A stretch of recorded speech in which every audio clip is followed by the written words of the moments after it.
My neighbor across the canyon is a client of mine. He has some orchard over there and going to be doing some grafting for him in the spring. Well, he's also kind of a car guy. He's also kind of an airplane guy. Has his own airstrip over there across the canyon, and not many people will fly in there. It's a short runway and you head right for the mountain to land on it. So, but he has a fly-in every year. And you know, these old guys are dying off and these old car guys are dying off, so he's trying to get together with the car club and maybe do some kind of combination fly-in car show, or you know, car meet up there of some kind. And it's kind of a neat setting. It would be fun. But in his barn there is all sorts of things. There's an old one-lunger engine sitting there, and he just doesn't seem like the kind of guy that'd be interested in that, but he has one for whatever reason.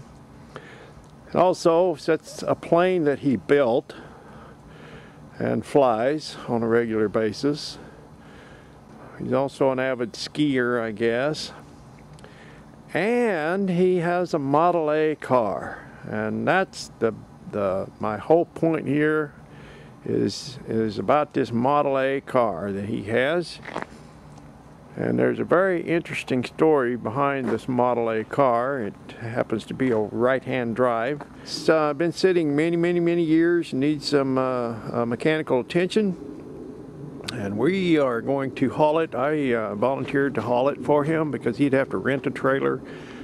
So we're going to haul it out to an old airplane mechanic friend of his who also has some Model A engines he's rebuilt and whatnot. So that's the adventure. We're all headed out on an adventure this afternoon, and I thought I'd take you guys along. I really want you to be a part of this. I want you to experience this Model A. But I'm going to get my shovel out, clean off my trailer, clean up the truck, and get ready to go. And I'll catch up with you guys a little bit down the road. All right, see ya.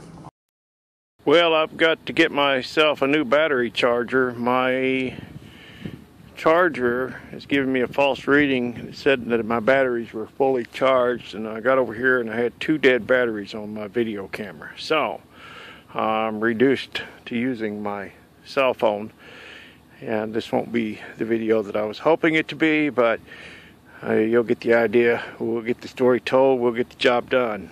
If it was about 10 degrees warmer, it wouldn't hurt anything. No. We'll be all right. It's supposed to be a little warmer. We'll be all right. Yeah, that's a nice car or truck you got. Oh, well, it's my work truck. I gotta gear that kind of the way I think we ought to maybe knock the ice off of these ramps, so get close, make adjustments.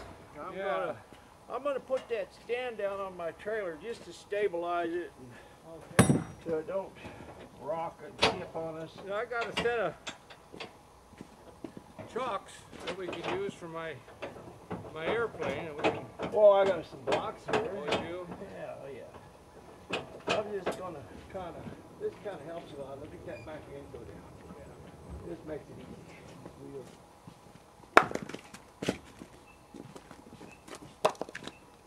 I'm gonna get in on the other side. I couldn't get out of the damn thing. I'm ready. Okay, take the brake off. Okay, here's the story. In 1969, Bob was hitchhiking across New Zealand, and he'd been camping out, and it got kind of cold. It was starting to be the fall of the year, which of course there would be April, and he decided he was tired of sleeping out and he needed a vehicle. So he saw these old cars running around and asked a kid about these old cars, what one of them might go for. Well, this young man noticed that Bob had a 3-band shortwave radio, which he had bought in Okinawa when he was in the service. And he also had a Seiko wristwatch, which was the thing to have at that time. The kid was intrigued by these items and wanted them very badly, and he offered to trade a car for those items.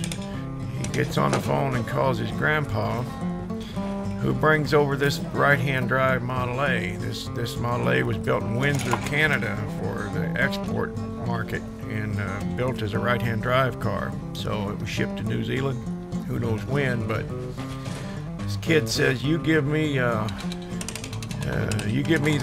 radio and that wristwatch, and I'll give my grandpa the $350 and he'll give you the car. So that's how that deal came about. That was in 1969. He shipped it home. He built a crate, and they took the wheels off of it and put it inside this crate, got it on a ship and shipped it to the US, and he's had it ever since. So now it's been sitting in his barn for 32 years. We're about to take it out to this old mechanic friend of his, and he's gonna get it running. Probably nothing major wrong with it. It's just that, you know, it's just been sitting, so the rings might be stuck or whatever. But that's the story of Bob and his right-hand drive Model A. And we'll check in on it later on and see how the progress goes with the, as far as getting it running. All right, thanks for watching.